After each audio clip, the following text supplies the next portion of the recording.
today I'm presenting on Marxism, internationalism, and the right to national self-determination. I looked at the Tom Lewis articles. They were really great. He's written a lot of good stuff. So yeah, here we go. Okay, so firstly, going to define some terms. What is imperialism? Imperialism is a stage of capitalism in which a few economically advanced states dominate the rest of the world. Imperialism leads to war, to globalization, or the growing interdependence of the world's economies, and it can lead to nationalism. What is nationalism? Nationalism is the identification with one's own nation and support for its interests, especially to the exclusion or detriment of the interests of other nations. Nationalism, also regarding the kind of one thing to think about regarding like the bourgeois revolutions to the early development of capitalism. Nationalism can be understood as an allegiance to a common territory or a shared language versus to a royal family. This establishes a close connection between each seller and buyer in the market.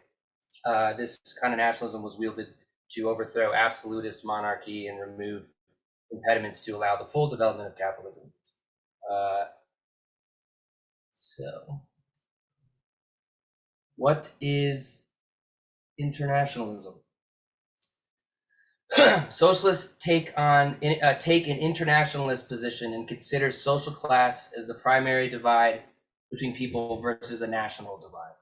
Trotsky believed socialism in one country could not survive, as was the case in Russia, who was invaded by capitalist powers, faced a civil war, and that allowed Stalin to liquidate the remaining traces of the Bolshevik revolution. So now, looking at Marx and Engels on national liberation and the national question. Good quote, "The nation that oppresses another nation forges its own chains," by Karl Marx. Why did Marx and Engels support national liberation, generally speaking? If I'm to quote Tom Lewis, the author of the articles that I was reading from, Marx and Engels supported many of the national liberation struggles of their day because they viewed capitalism as a historic advance for productive capacities over feudalism. And when I wrote, national liberation from feudal autocracy brought together for the first time a working class into collective struggle with each other. This would heighten the chance of the abolishment of political subjugation through socialist revolution.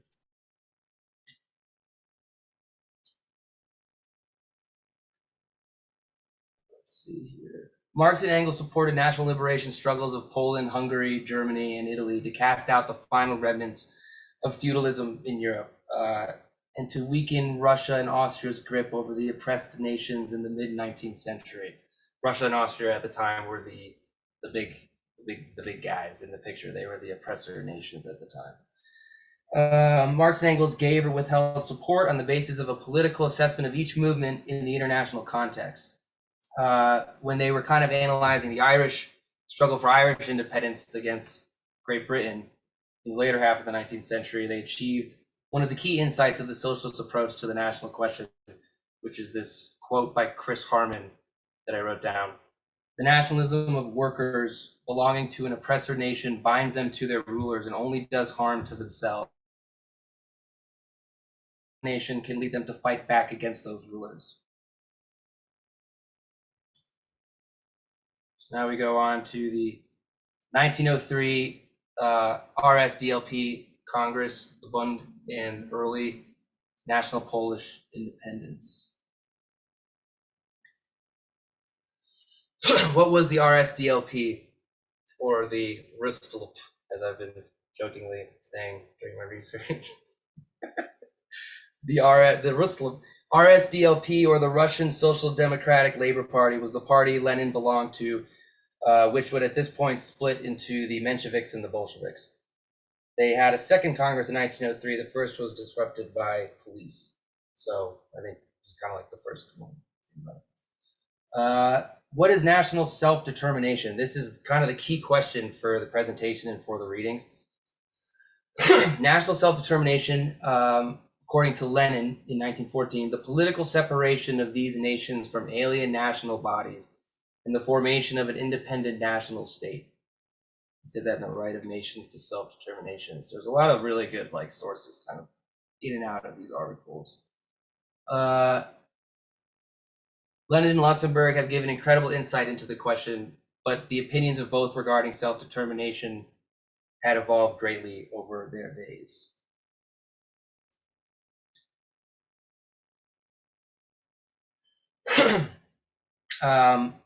So kind of looking at Lenin's formation of the question, this is in like 1903. There's, a younger picture of Lenin there, sort of around the time.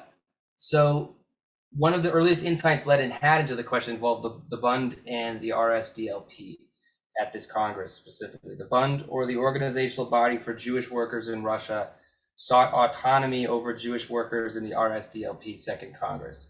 It's just a little bit about them. The Bund was founded by Jewish socialists in Russia. Jews were horribly terrorized and restricted in Tsarist Russia. And the Bund rejected Zionism, which represented Jewish nationalism.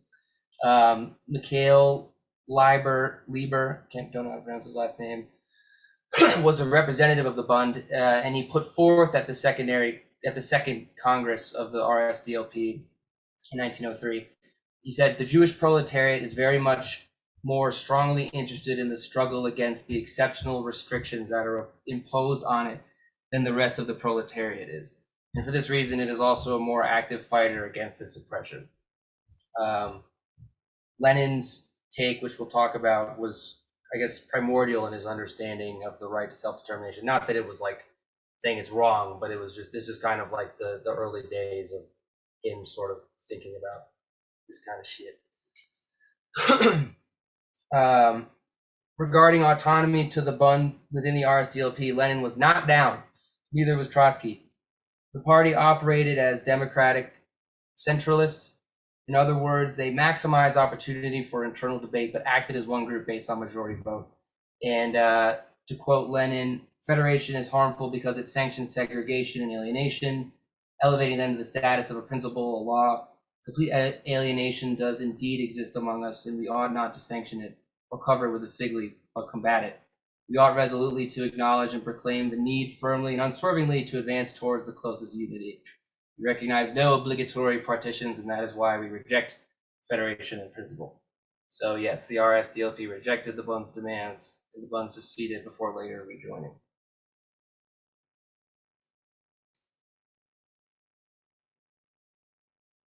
Okay, so going to move a little bit along just for time's sake.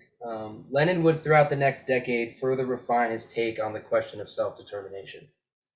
So drawing from his theses on the national question in 1913, quote here by Lenin, the right to self-determination implies a democratic system of a type in which there is not only democracy in general, but specifically one in which there could not be an undemocratic solution of the question of secession. In the same piece, Lenin sharply details what upholding the right to self-determination requires of socialists. Socialists must be unconditionally hostile to the use of force in any form by the dominant nation in respect of a nation that wishes to secede politically. Then down here, assessing national movements. Lenin would argue oppressed nations have the right to self-determination, but socialists are not required to support every movement towards secession and independence. He often likened this discussion with the right to divorce. Each movement support depends on the oppression of the proletarians and how attainable democracy is in each situation, and most of all, its implication towards international unity amongst the proletarians. So as this kind of evolves, he kind of questions how much do these independent struggles relate to the grand struggle of international socialist revolution. So he kind of moves more towards that.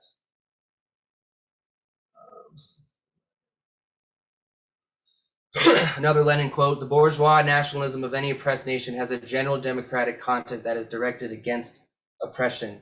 And it is this content we unconditionally support. Removing an oppressor nation, this is some good stuff. Removing an oppressor nation from the equation can direct the class struggle into the fore. It can remove their common enemy, which makes it easier to see the bourgeoisie as the class enemy. In other words, and this is quoting Tom Lewis, in other words, socialists provide unconditional support for the right of oppressed nations to self-determination, but they condition their support for the actual independence of the given nation on the interests of the international working class and principles of democracy in general. Again, kind of revolution bad.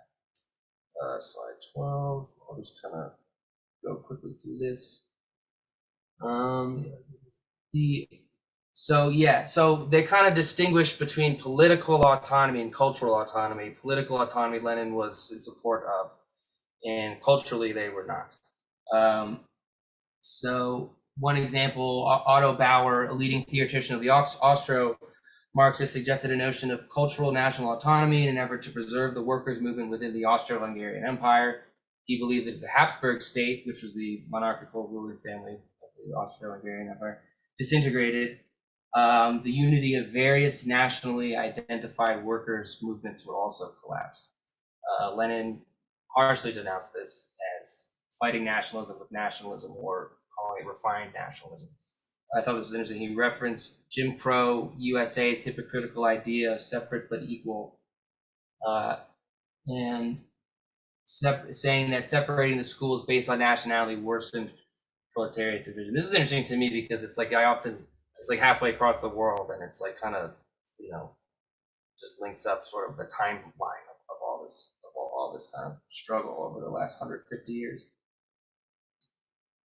So now enter Rosa Luxemburg, who I think took a very ultra left position on this.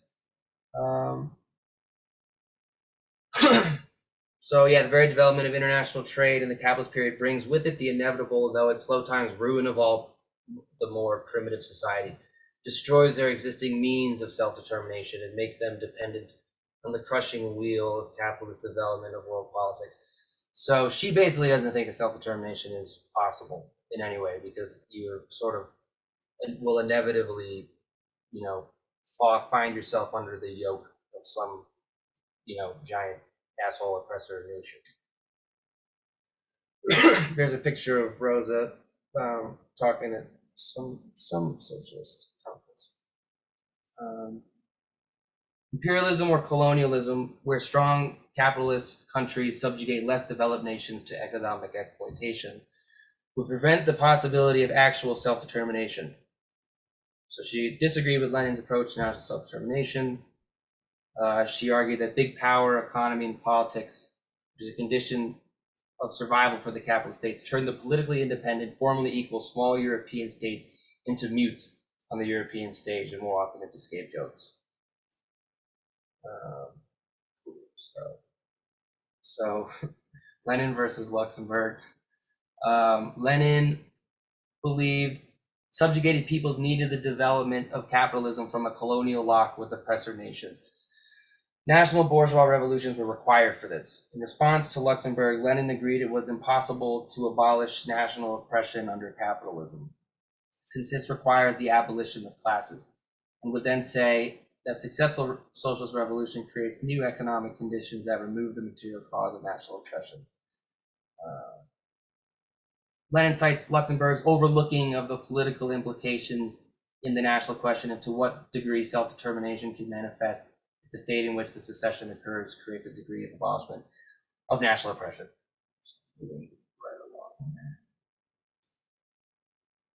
So, First World War breaks out in 1914. Terrible because it was a war. It was the most far-reaching war in history at that point, and basically the discussion around it led to the breakup of the Second International. So a statement was given from the Second International in 1907 saying, if the outbreak of war threatens, it is the duty of the workers and their parliamentary representatives in the countries involved, with the aid of the International Socialist Bureau, to exert all their efforts to prevent the war by means of coordinated action. If war nonetheless breaks out, it's their duty to work for its speedy end and to exploit with all their forces the economic and political crisis created by the war, to arouse the population and to hasten the overthrow of capitalists, class rule. This did not go down. Turned out to be an illusion. The SPD voted their support for Germany during the conflict, and that kind of is could be regarded as opportunism. The impact of this portrayal collapsed the Second International. Russian opportunists followed suit, supporting Russia. Polish socialists motioned for independence. Lenin condemned all these actions or mentalities. We'll talk a little bit about Poland here. So Germany captures Poland from Russia, and again, World War I was a fucking nightmare. Really, really shitty situation for Europeans. Bolsheviks condemned the war. Another quote from Lenin: "The interests of a thin crust of privileged workers and of the petty bourgeoisie who are defending their privileged position, their right to some modicum of the profits that their own national bourgeoisie obtained from robbing other nations, from the advantages of their great power status, etc." He wrote that in Socialism and War. So Luxemburg and Lenin actually agree on Polish independence. So at this point, Poland was essentially captured by Germany from Russia, the Kingdom of Poland, in 1915. But so they kind of had similar takes on this. Luxemburg argued the national independence of Poland would remain a mirage as long as either Germany or Russia dominated Poland. Self-determination in this case would align the oppressed nation, being Poland, with the other oppressor nation. Lenin observed that what matters is that small nations have a democratic choice to be independent or to voluntarily integrate with a larger nation. Lenin also said no socialist could be in favor of an all-European war for the sake of restoring Poland. Such a position would place the interests of a small number of Poles above the hundreds of millions of people who suffer from war.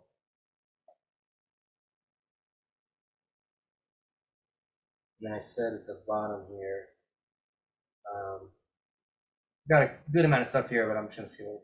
German and Russian proletariat, the German and Russian proletariat must create a joint struggle with the proletariat of the neighboring state against the narrow Polish nationalists. And that was from the discussion of self-determination.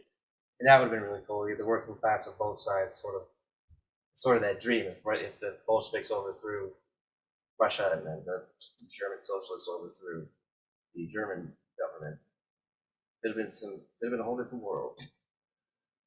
So to conclude this bit on this internationalism, self-determination, I don't really need to read that, but there's a nice quote from Lenin here. Maybe I'll just read half it. "We must therefore strive persistently for the unity of nations and ruthlessly suppress everything that tends to divide them. And in so doing, we must be very cautious and patient, make concessions to the survivals of national distrust. In this matter, we can afford to wait and must wait, because the national distrust among the broad mass of peasants and small owners is often extremely tenacious, and haste might only intensify it. In other words, jeopardize the cause of complete and ultimate unity." Talking about basically, we need to be aware of people's trauma of like the subjugation of like oppressor nations and centuries of private property, and enmity it caused by its divisions and redivisions, giving it a chance to wear off. So fast forward, I'm going to summarize, like skim over a lot of this. I wrote this presentation for the SRS like a month or two ago, but this is kind of a good case study to a little more of a modern context of the Allende presidency, which took place in 1971, before being brutally destroyed by General Pinochet. But basically, this Tom Lewis article that I drew this from basically discusses how in the public of the world, sort of bourgeois influenced press and culture, everyone regards Chile as what happens when you initiate socialistic movements of any kind. But Tom Lewis does a really good job of explaining how ultimately it was his inability to work with the far left elements of Chile to establish an actually strong socialistic state. So I'm just going to kind of read a little bit here and hope you enjoy it. So, yes. So, you know what? Let's go down here. A little backstory. Allende came to power in November 1970 as a candidate of a six-party electoral coalition known as Unidad Popular, Popular Unity. Coalition consisted of these parties here. The Communist and Socialist Party were effectively non-revolutionary. You had the liberal parties here, the Christian Democrats, who I believe dominated Congress at the time.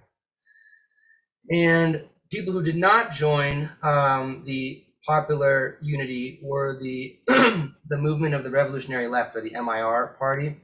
They were a group of Marxist students who split from the Socialist Party close to a decade before the Allende election in 1970, and had shared skepticism on the idea of the parliamentary road to socialism, which was kind of the slogan for that whole election. They did not ultimately join Unidad Popular, but played an important role in the Allende's election and were inspired by the Cuban Revolution of 1959. So a little bit of insight into this. Popular Unity in the Allende's campaign aimed to take only 150 of the 3,500 firms into the social property sector, which meant leaving outside of the public sector between 50 and 60% of industrial production and the vast majority of the industrial workforce. Allende signed a statute of guarantees in negotiation with capitalist entities, which sealed his commitment to preserve the main institutions of the capitalist state. The statute promised: one, the continuation of the existing political system, together with constitutional guarantees of individual freedom. Two, that the existing legal system should remain. And three, that the armed forces and police should continue to guarantee democracy. So, kind of throws off the revolutionary elements in Chile and groups being like, I don't know, this is the revolution we were, forming a coalition by. This was, so again, Allende kind of just is like endlessly playing kind of both sides. He is clearly more of a left-leaning liberal, so on, it's whatever, but he kind of is constantly trying to appeal to both the left and right wing of Chile and the world. This was signed with the intention to use the existing state apparatus to slowly build worker power while hoping to appease the bourgeoisie during this transitory time. Neither seemed satisfied. While aiming to mitigate hostility from the working class farmers, agrarian land grants were issued, but were not enough to prevent thousands of farmers from seizing farmland in Chile. They were building squatter towns on vacant plots. They had then begun to organize and fight for the right to housing, land, and basic facilities. Also going on at this time, in the beginning of his presidency, factory occupations occurred in much greater numbers, with 339 occurring in 1971, compared to 5 in 1968. Again, he was elected in 1971 or 70. And strikes jumped from an impressive 1,900 strikes involving 230,000 workers in 1969 to amazing 5,200 strikes involving 316,000 workers in 1970. This indicated the growing intensity of a working class desire for revolution in Chile, faster than Allende was willing to support, and only when the right wing dominated Congress permitted. Meanwhile, the international news declared Allende as the first democratically elected Marxist president. Allende forbade growing land seizures and condemned the MIR for helping organize them. That said, Allende did nationalize 90 firms and 1,400 farms in the first 6 months. So there was some radical things going on, but not quite what the people were asking for. So enter Richard Nixon, Henry Kissinger, and the CIA spent a combined $19 million on preventing Allende's election or on various efforts to destabilize the Allende government.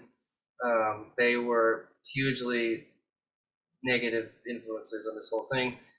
In Carrillos, which is a suburb, this is kind of a really important part, a suburb of Santiago contained the largest concentration of industries in Chile.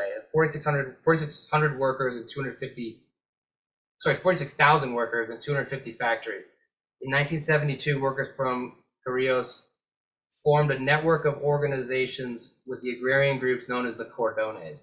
They were rank and file organizations of workers in industrial districts, bringing together workers from all the factories in the district to organize production. They organized around various radical goals, including the formation of an autonomous popular assembly to replace the bourgeois parliament and sought to implement workers' control over production in all the industries, farms, mines, and so on through delegates' councils. Now, this is a key point here. The Unidad Popular disagreed with this autonomous organization, growing outside of their own reach, and argued for speeding up the parliamentary reform process instead.